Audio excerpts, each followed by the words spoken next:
ఈ వీడియోలో ఈ పెద్దవాళ్ళకి వాళ్ళ యొక్క జీవనోపాధి కోసం ఒక షాప్ని గిఫ్ట్గా ఇవ్వబోతున్నాం. వారికి సహాయం చేయడానికి రమ్య మేడం గారు ఒంగోలులోని వాళ్ళ ఇంటికి చేరుకున్నారు. నమస్తే అంకుల్. నమస్తే అమ్మా. ఎట్లున్నారు? పర్వాలేదమ్మా. మీరు వచ్చిపోయిన తర్వాత మీరు మాకు సరుకులు ఇచ్చారు. మీరు ఇచ్చిన డబ్బులతో మెడిసిన్ తెచ్చుకున్నాము, వాడుకుంటున్నాము. బాగానే ఉంది. ఆరోగ్యం ఎట్లుంది? అదే సుమారుగా ఉంది. షుగర్ కంట్రోల్లో ఉందా? కొద్దిగా. ఎప్పుడు చూయించుకున్నారు హాస్పిటల్లో? చూపించుకొని కూడా 2 years అవుతుందమ్మా. 2 years నుంచి ఇంకా హాస్పిటల్లో చూపించుకోలేదు, మా పరిస్థితులు బాగాలేక. ఇప్పుడు చూపించుకోకుండా మెడిసిన్స్ వేసుకుంటే అది చాలా ప్రాబ్లం కదా అంకుల్. అయితే ఈ డాక్టర్ గారు రాసి ఇచ్చిన దాన్ని బట్టి ఇది ఎప్పుడు 2 సంవత్సరాల క్రితం అంతే కదా? 2 years బ్యాక్ చూయించుకొని మీరు ఇన్సులిన్ ఇవన్నీ వాడుతున్నారు. కానీ 2 years కాదు కదా అంకుల్. ఎవ్రీ 3 monthsకి ఒకసారి మనం షుగర్ టెస్ట్ చేయించుకోవాలి. మీకు కూడా షుగర్ ఉంది? జరుగుందండి, అదే కదా ప్రాబ్లం. వెళ్ళాలంటే 500 దానికి 3 నెలల టెస్ట్కి ఓపీ 300 600 మెడిసిన్ 5,000 కావాలి మేడం. చేతిలో కనీసం ఒక 5,000 6,000 అన్నా ఉండాలి మేడం. పాప ఉన్నప్పుడు మేము బాగానే ఉన్నాం మేడం. అమ్మాయి సూసైడ్ చేసుకున్న తర్వాత ఇలాగ అయిపోయి అమ్మాయి అండి, మా అమ్మాయి ఉన్న రోజులు మాకు బాగానే ఉంది మేడం. తర్వాత మీరు ఛానల్ పెట్టిన తర్వాత వచ్చినాయి నాకు. వచ్చిన తర్వాత నేను మీ వీడియోస్ అన్ని చూశాను, చూసి పెట్టాను. నేను అన్నిటికీ పెట్టాను, ఒకదానికని కాదు. పాత వీడియోస్ కూడా ప్రతి వీడియోకి చూశాను. హెల్ప్ చేయండి మేడం, మా పరిస్థితి మేడం అని చెప్పి పెట్టాను. మీరే మాకు కాల్ చేశారు. కాల్ చేసిన తర్వాత నా పరిస్థితి ఇదమ్మా అని చెప్పాను. మీరు వచ్చారు, చూశారు. మీరు మాకు 1 monthకి అదే అవి ఇచ్చారు. మెడిసిన్స్కి డబ్బులు ఇచ్చారు. ఆ మెడిసిన్స్ మొన్నటితో అయిపోయినాయి. ఆ మెడిసిన్స్ వాడిన రోజులు నా ఆరోగ్యం బాగానే ఉంది మేడం, పర్వాలేదు. ఇప్పుడు కొద్ది ప్రాబ్లం ఉంది. ఆ రోజు మీరు ఒక మాట చెప్పారు నాకు, మీకు ఏదన్నా పని చేసుకోలేరు కదా. నేను చెప్పాను మీకు, నేను నడవలేను మేడం, ఎక్కువ కూర్చుంటాను ఎంతసేపు అయినా అని చెప్పాను. నేను చెప్తే మీకు ఏదన్నా చేస్తానులే అని అన్నారు మీరు. అవునవునండి, సరుకులు ఇస్తా. అలా కాకుండా సరుకులు ఇవ్వడంతో పాటు ₹1 మీకంటూ ఒక ఎర్నింగ్ ఉందనుకోండి, ఆ డబ్బులు చన్నీళ్ళకి వేడి నీళ్ళు అంతే. ఇప్పుడు ఇంకొకటి, ఈ ఆలోచనలో నుంచి కూడా బయటపడచ్చు. ముందు కాలక్షేపం ఉంటుంది, కాస్త మన రూపాయి మనం సంపాదించుకున్నట్లుంది. ఇప్పుడు బయటికి వెళ్ళి చేసే స్థితిలో అయితే అంకుల్ లేరు. కాసేపు ఒక 2 గంటలు మీరు కూర్చోవచ్చు, 2 గంటలు అంకుల్ కూర్చోవచ్చు. ఆ ఉద్దేశంలో ఇప్పుడు అసలు షెడ్యూల్ లేదు నాకు ఈ షాపు. కానీ మీది చూసి మళ్ళీ నాకు అంకుల్ రిమైండ్ కూడా చేశారు, అమ్మ ఇలా అన్నారు కదా అని చెప్పి. సరే ఇంకా మనం చేయాలి అని డిసైడ్ అయ్యి, ఇంకా మీకు ఇలా కాదు, దీనికి ఒక పర్మనెంట్ సొల్యూషన్ అనేది ఉండాలి, మన ఒక జీవనోపాధి చూపిస్తే మీకే ₹1 వస్తుంది అని ఆలోచించి ఇప్పుడు షాప్ అని మీరు మాకు చెప్పారు. నేను కూడా పొద్దుగోకులు అడగకూడదు మేడం, అదే మీరు అన్నీ చూసుకోవాలి కదా, నేను చూస్తుంటాను కదా. సరే అవకాశం ఉన్నప్పుడు వస్తుంది అని చెప్పి ఒక్కసారి మీకు నేను గుర్తు చేశాను. ఒక్కసారి ఏమైందమ్మా అని గుర్తు చేశాను.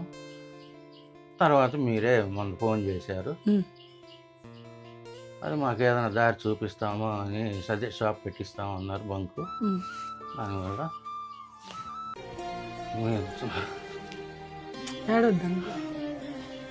నేను బ్రతికినంతకాలం మీరందరూ మాకు ఆశ, మీరు మాకు తండ్రితో సమానం. మాకు చిన్నప్పటి నుంచి మేము కష్టాలతోనే పెరిగాము. ఏదో ఉన్న దాంట్లో చేస్తున్నామే కానీ మేమేం కోటీశ్వర్లం కాదు, చేస్తున్నాం అంతే. ఒక ఆలోచన వచ్చింది, చెయ్యాలి. ఎంతసేపు నా కుటుంబం కాదు, ఇది కూడా చెయ్యాలన్న ఉద్దేశంతోనే చేశాను. మీరు నాకు తండ్రిదండ్రులతో సమానం అండి. సరేనండి, ఇప్పుడు మనం విన్నాం, మీ ప్రాబ్లమ్స్ అన్ని నేను విన్నాను. ఒక కూతురులాగా మీకుండి, పెద్ద కూతురుని అనుకోండి, ఇంకేం అనుకోవద్దు. మీరు నన్ను చూసి ఏడవద్దు. మీ ఇంట్లో పెద్ద కూతురు ఉంటే ఎలా అయితే చేసిద్దో అలా నేను చేస్తున్నాను. కాకపోతే షాప్ అనేది పెట్టిస్తే మీకు కాలక్షేపం అయింది, ₹1 మీ అంతటా మీరు సంపాదించుకోవచ్చు. మేము చేసేది మేము చేస్తాం. ఇప్పుడు ₹6 ఉంది అనుకోండి, సరుకులు ఒకళ్ళు ఇచ్చినా ఇంటి మీ మందులకు వెళ్ళిపోతుంది కదా. ఆ ఉద్దేశంతో ఇప్పుడు నేను షాప్ అనేది అరేంజ్ చేస్తున్నాను, తీసుకొని వస్తాను. దాంట్లో కావాల్సినవి కూడా నేనే ఏర్పాటు చేస్తాను. పెట్టుబడి లేదుగా మీ దగ్గర? పెట్టుబడి ఉందా? లేదు కాబట్టి నేను అన్ని తీసుకొచ్చి ఇక్కడ మీకు ఏర్పాటు చేస్తాను. నేను ఇప్పుడు వెళ్ళి మళ్ళీ మిమ్మల్ని కలుస్తాను. వెంటనే మేడం గారు వారి కోసం ఒక షాప్ని కొనడానికి వెళ్ళారు.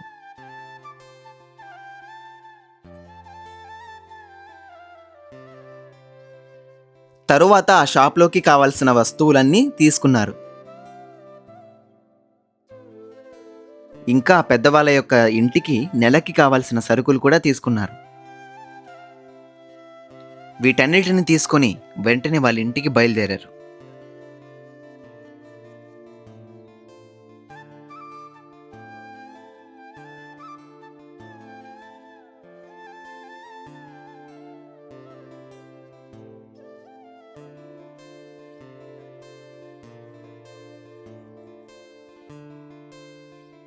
ఆ షాపుకు కావలసిన వస్తువులన్నీ పూర్తిగా సెట్ చేశారు.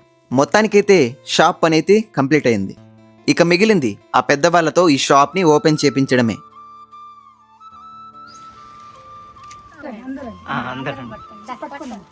దగ్గరికి రండి.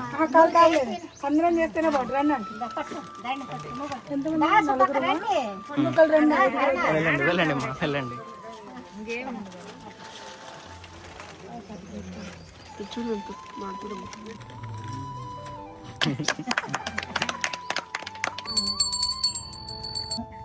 ఒక ఉపాధి అనేది కలిగింది. మీ అందరి గురించి కూడా నాకు అంకుల్ చెప్పారు. మీరు ఇక్కడ అందరూ చాలా సపోర్ట్ చేస్తున్నారంట. చాలా థ్యాంక్స్ అండి. అడగంగానే మీరు అందరూ వచ్చారు. చక్కగా షాప్ ఓపెన్ చేసాం మనందరం కలిసి. మీ వంతు సహకారం కూడా ఆల్రెడీ మీరు ఇస్తున్నారని చెప్పారు. సో ఒక ఫ్యామిలీకి మనం చేయూతిగా ఉన్నట్లు ఉంటుంది. అందరికీ పేరు పేరున థ్యాంక్ యూ సో మచ్ అండి. ఓకే. అది మీరు మీ వంతు మీరు చేశారు. రోజు చెప్తారు నాకు పాపం ఫోన్ చేసినప్పుడల్లా. అవునమ్మా. రమ్య మేడం గారు ఆ షాప్లో ఒక వస్తువుని కొని బోనీ చేశారు. తరువాత చిన్న చిన్నగా అక్కడ ఉండే వాళ్ళు కూడా సపోర్టివ్గా నిలబడ్డారు. కట్ చేసి అందరికి సీట్. ఇవి 5 రూపాయలు. లేదురా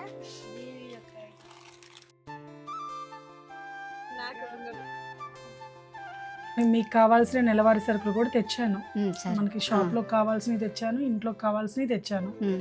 మీరు దీనివల్ల ఏదో ఒక రూపాయి ఆన్ అవుతుంది, మన అన్నిటికీ అందరి మీద ఆధారపడకుండా మీకంటూ ఒకటి జీవనోపాధి కలిగించాలనే ఉద్దేశంతో నేను అందించాను. మీరు జీవనోపాధి కల్పించారు, దాన్ని మేము ఇంప్రూవ్ చేసుకుందాం అని చెప్పని అది కృషి చేస్తాం మేడం. షాపు బాగా రన్ అవ్వాలని మనస్ఫూర్తిగా కోరుకుంటున్నాను. మీ మందులకి డబ్బులు. ఇక్కడ చేసిన సహాయం చిన్నదా పెద్దదా అనే తేడా ముఖ్యం కాదండి. మనం ఒక సహాయం చేశామంటే అవతల వాళ్ళలో చిరునవ్వు చూస్తే చాలు. సొసైటీలో మరెన్నో సేవలు చేయాలని రమ్య మేడం గారి యూట్యూబ్ ఛానల్ని మనందరం సబ్స్క్రైబ్ చేసి సపోర్ట్ చేద్దాం.